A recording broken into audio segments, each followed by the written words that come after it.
Berdarah Dewi Nawangsih Putri Sunan Muria dan Raden Bagus. Rinengku.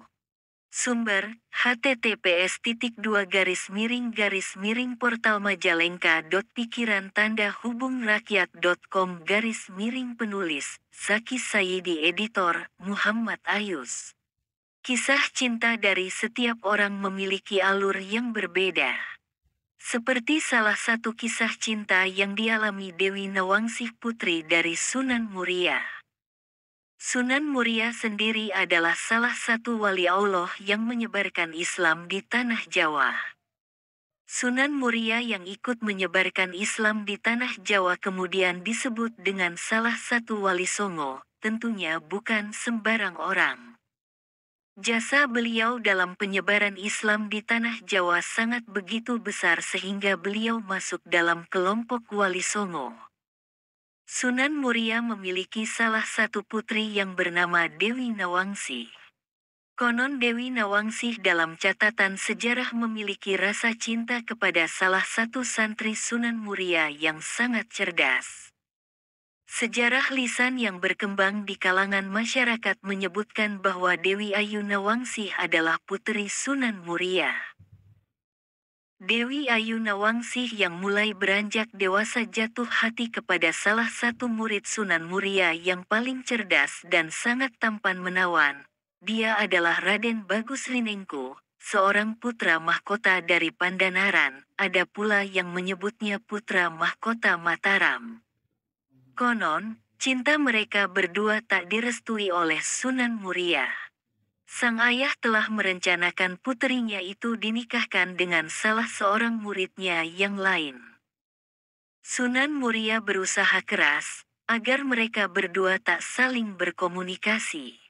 Sunan Muria menugaskan Bagus Rinengku menumpas para perompak yang kerap mengganggu masyarakat sekitar Muria. Dengan tugas ini, Raden Bagus Rinengku tidak punya waktu untuk bertemu dengan Dewi Nawangsih. Namun Raden Bagus Rinengku terbukti berhasil menaklukkan para perompak itu, bahkan salah satu di antaranya berhasil diinsyafkan dan menjadi pengikut setianya. Alkisah, perompak yang berhasil diinsyafkan ini bernama Kiai Masudi. Tidak berhasil dengan cara pertama, Sunan Muria memerintahkan sang murid untuk menunggu padi yang telah menguning agar tak dirusak hama burung. Masyarakat sekitar menyebutnya tunggu manuk. Selang beberapa hari, Sunan Muria mengunjungi Raden Bagus Rinengku di Masin, memastikan tugas yang diperintahkan itu telah dijalankan dengan baik. Namun, sesampai di Masin, Sunan Muria dikejutkan dengan kondisi padi yang porak-poranda, rusak oleh hama burung. Ternyata Raden Bagus Rinengku hanya menunggui sawah itu namun ia membiarkan para burung memakan dan merusak padi. Kanjeng Sunan memerintahkan hamba untuk menunggu padi, saya sudah menunggu padi ini. Raden Bagus Rinengku membela diri ketika dimintai pertanggungjawaban oleh sang guru. Selang beberapa saat, Raden Bagus Rinengku mengeluarkan kesaktiannya, sehingga padi-padi yang telah rusak itu kembali seperti sedia kala. Tak ayal, Sunan Muria geram melihat tingkah Raden Bagus Rinengku yang sombong. Rinengku muda harus dinasehati. Konon, setelah kejadian itu Raden Bagus Rinengku meninggal dunia tertancap anak panah tepat di perutnya. Tidak diketahui pasti, apakah pemanahan ini dilakukan oleh Sunan Muria sendiri atau oleh murid Sunan Muria, atau oleh orang lain. Ada banyak versi dalam bagian kisah kematian Raden Bagus Rinengku ini. Dewi Nawangsih yang terlanjur cinta mati pada sang kekasih, ketika melihat kekasihnya tertancap oleh anak panah, sontak ia memeluk tubuh kekasihnya yang sekarat itu.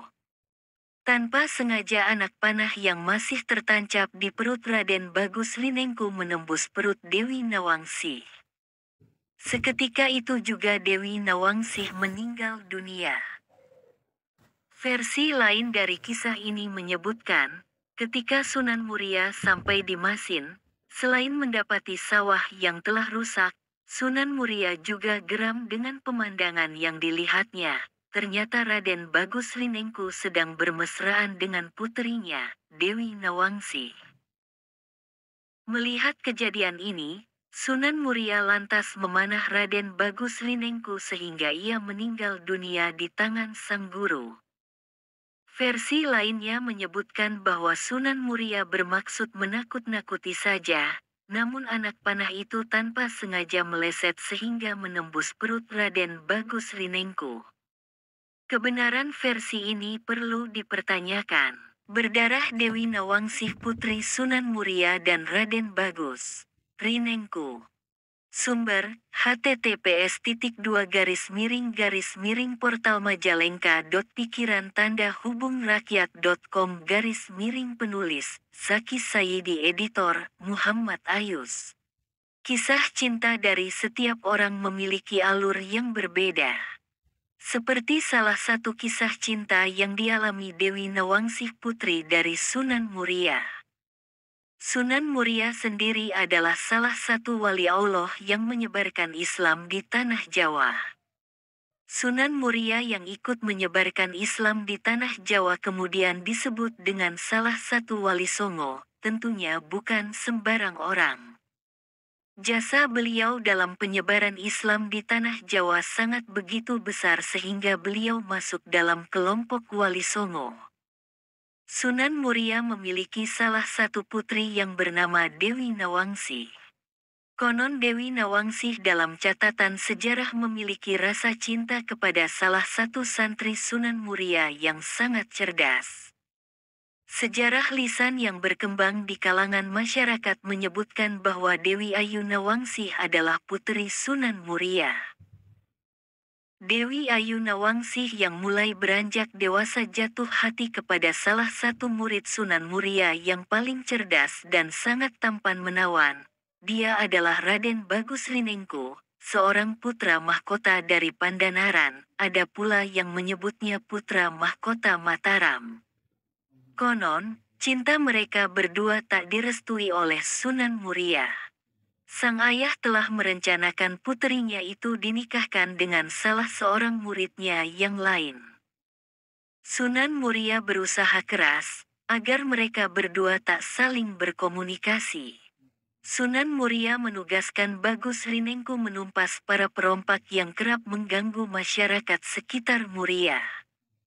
Dengan tugas ini, Raden Bagus Rinengku tidak punya waktu untuk bertemu dengan Dewi Nawangsih. Namun Raden Bagus Rinengku terbukti berhasil menaklukkan para perompak itu, bahkan salah satu di antaranya berhasil diinsyafkan dan menjadi pengikut setianya. Alkisah, perompak yang berhasil diinsyafkan ini bernama Kiai Masudi. Tidak berhasil dengan cara pertama, Sunan Muria memerintahkan sang murid untuk menunggu padi yang telah menguning agar tak dirusak hama burung. Masyarakat sekitar menyebutnya tunggu manuk. Selang beberapa hari, Sunan Muria mengunjungi Raden Bagus Rinengku di Masin, memastikan tugas yang diperintahkan itu telah dijalankan dengan baik. Namun, sesampai di Masin, Sunan Muria dikejutkan dengan kondisi padi yang porak-poranda, rusak oleh hama burung. Ternyata Raden Bagus Rinengku hanya menunggui sawah itu namun ia membiarkan para burung memakan dan merusak padi. Kanjeng Sunan memerintahkan hamba untuk menunggu padi, saya sudah menunggu padi ini. Raden Bagus Rinengku membela diri ketika dimintai pertanggungjawaban oleh sang guru. Selang beberapa saat, Raden Bagus Rinengku mengeluarkan kesaktiannya, sehingga padi-padi yang telah rusak itu kembali seperti sedia kala. Tak ayal, Sunan Muria geram melihat tingkah Raden Bagus Rinengku yang sombong. Rinengku muda harus dinasehati. Konon, setelah kejadian itu Raden Bagus Rinengku meninggal dunia tertancap anak panah tepat di perutnya. Tidak diketahui pasti, apakah pemanahan ini dilakukan oleh Sunan Muria sendiri atau oleh murid Sunan Muria.